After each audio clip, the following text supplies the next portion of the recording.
So when I talk about classical music, I thought, what better way to start than with a little bit of listening? So I'm going to play two pieces for you, both written in the classical period. Now listen very closely. Here's the first.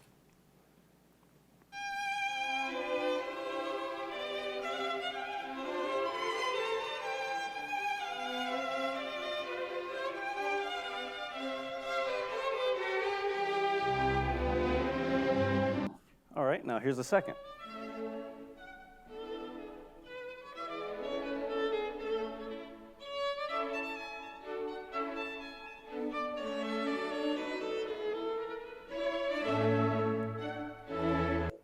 Great. So both of these beautiful violin concerti were composed in the 18th century by classical music composers.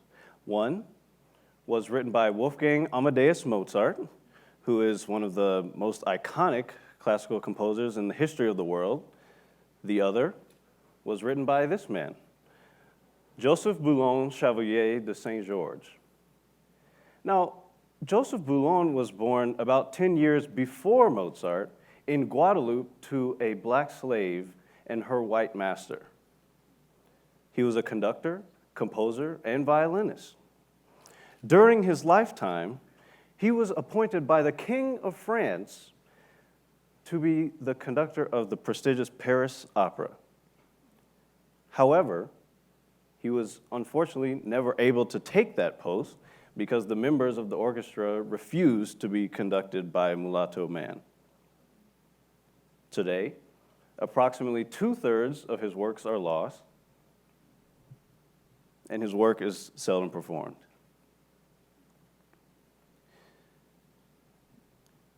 As many young people, I've spent a lot of my life trying to find a sense of belonging in the world and in my field. As a musician myself, I've spent a lot of time performing and practicing and meeting with conductors and professors that don't look like me, about the music of composers that don't look like me either. In my everyday endeavors of performing and having class and my other things outside of school, I'm often the only black person in the room. Many times, I find myself being the only person of color at all. As you can see in this picture,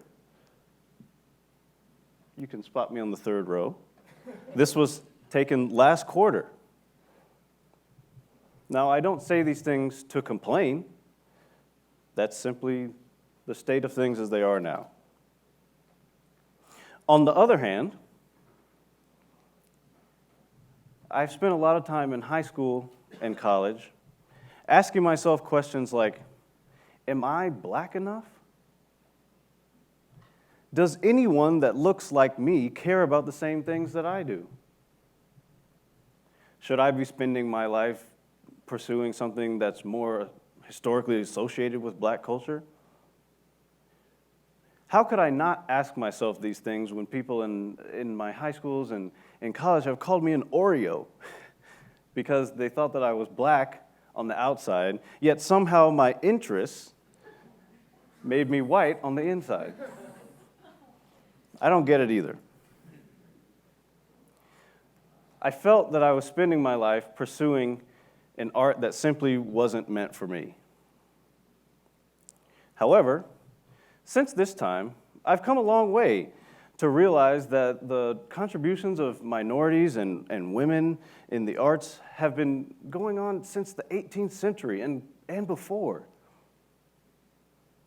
Now, this brought me to a very common place where minorities often occupy, seeing that people of their background have been doing amazing things in the field and contributing to our society, yet they ask themselves questions like, why didn't I know about this?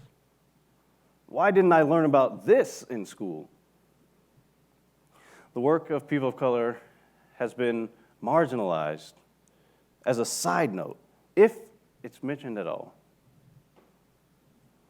In my 14 years of classical music study, I have played 3 pieces by black composers. one of which was by myself.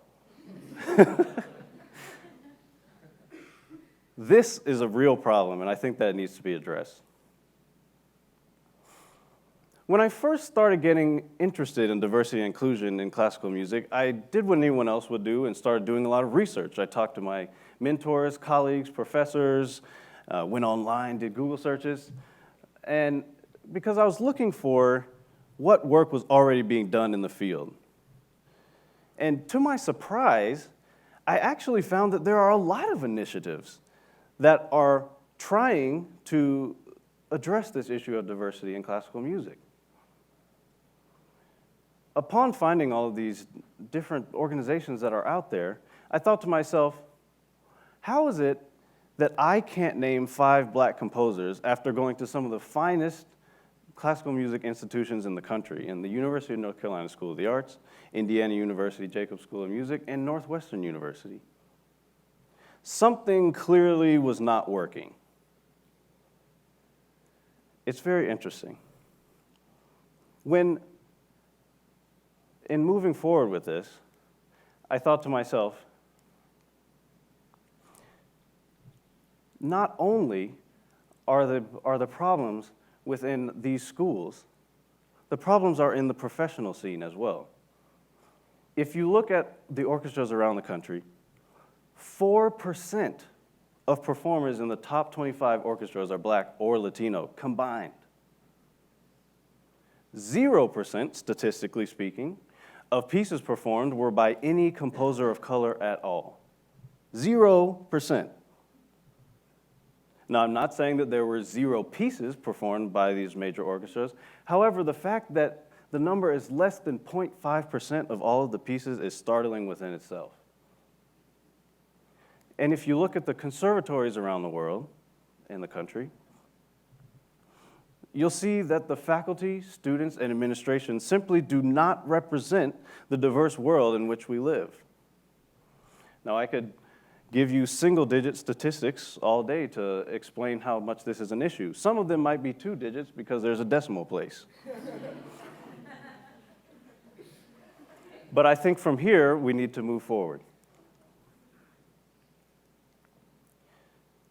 I had a conversation with Aaron Dworkin, who is the dean of the University of Michigan School of Music, Theater, and Dance, and one of the most amazing advocates for diversity and inclusion in the performing arts.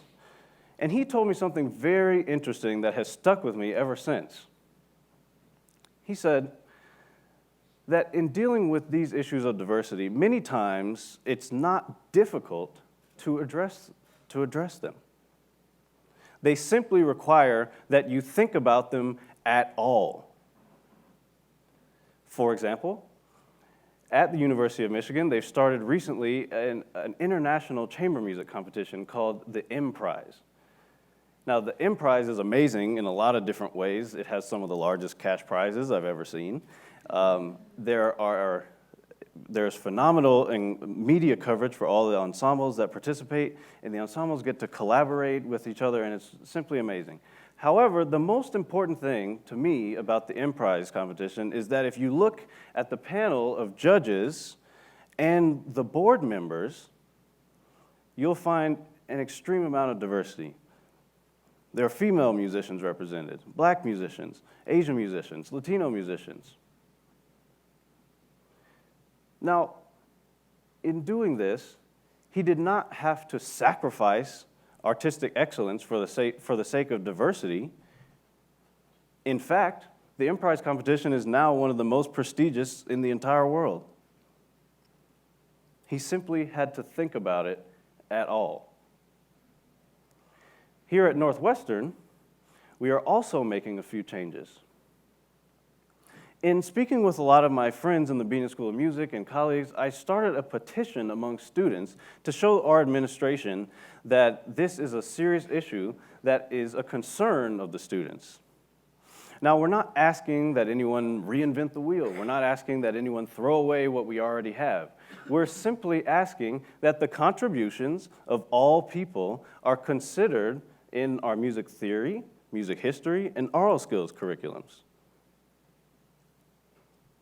Now, These are not difficult issues to address, as Dworkin said. Some concrete things that we can do are simply adding sample materials by diverse composers, by female composers, into our everyday classroom activities. Another thing that we could do is simply when we are introducing a major work, play a piece that has been recorded by a diverse musician. This will allow the students to have a much more wide-ranging education, and I think that this is a model that conservatories all around the world can follow very easily.